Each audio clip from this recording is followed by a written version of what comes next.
Imagine biting into an apple and tasting a triangle. Not something triangular, a triangle, sharp corners pressing against the tongue, as clear and specific as salt or sugar. That is synesthesia, a neurological condition where the brain crosses its senses. Roughly 4% of people have some version of it. Some hear colors, some feel sounds as shapes on their skin. Born in 1931, Nancy Ann Tappe's condition made her perceive colored light around living things. She spent 9 years working with a Jungian therapist trying to make sense of what her brain was doing. She was not channeling anything. She was not receiving visions. She was a woman with a documented neurological condition trying to understand why her senses worked differently from everyone else's. Think of it as color blindness running in reverse. Most people see a fixed range. Tappe saw past it. The problem is that nobody else could verify what she was seeing. There was no scan for it, no instrument, no second opinion, just her report. Over decades, Tappe mapped 11 distinct life colors around people. Colors she linked to personality types and behaviors.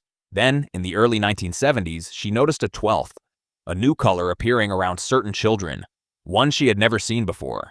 She called it indigo.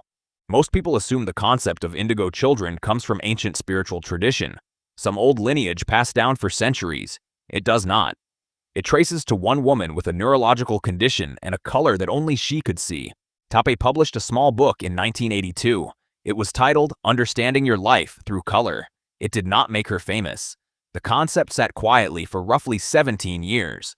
Then, in 1999, a former audio engineer named Lee Carroll and his partner John Tober planted it in richer ground. Their book, The Indigo Children, The New Kids Have Arrived, became a bestseller. Somewhere around 1 million copies moved across 24 languages. The concept went global. Carroll and Tober stayed with indigo.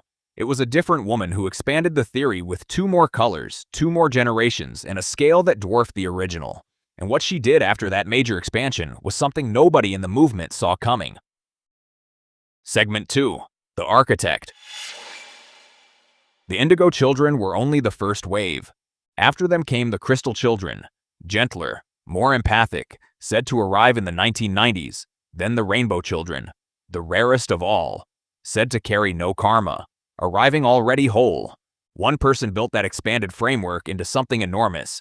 Her name was Dorreen Virtue. She held a doctorate in counseling psychology. Hay House published her. She appeared on Oprah, Good Morning America, and CNN. But those are just the credentials. The scale was bigger than that. At her peak, Virtue sold millions of books, angel oracle decks, guided meditations, certification programs, workshop tours that filled rooms across the world. She was not a fringe figure. She was the center of gravity for the entire crystal and rainbow movement. For roughly 2 decades, she was the voice. Now here's the part almost nobody talks about. In 2017, Virtue converted to Christianity. That alone is not unusual. People change beliefs. But Virtue did not simply find a new interest and let the old work fade.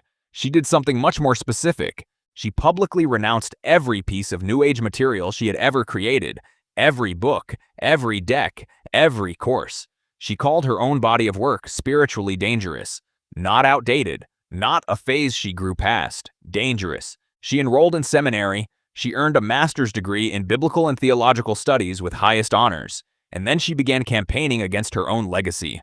Her former publisher still prints the books. She has asked them to stop. They have not.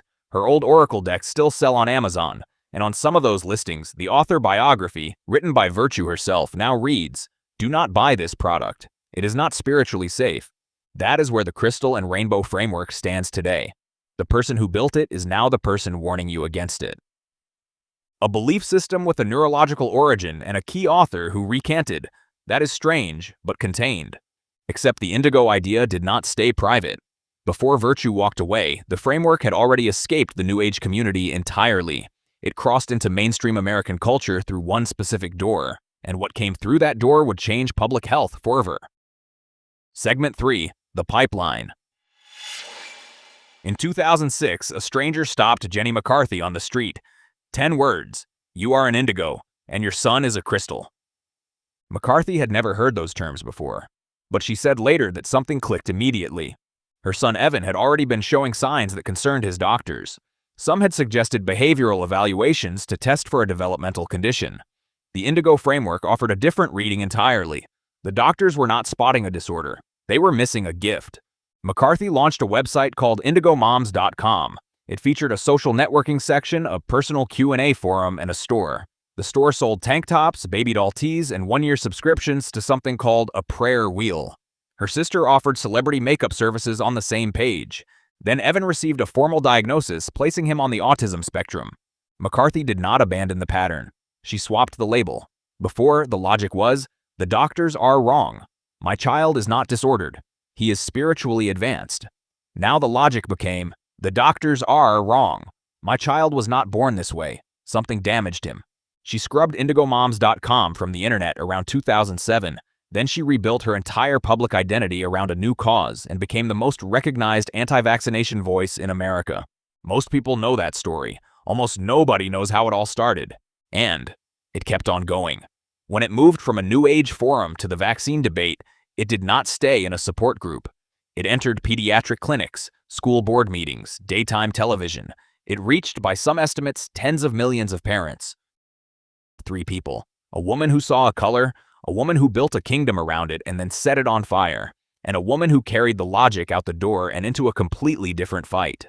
All 3 started in the same place, an experience that felt true before anyone could prove whether it was.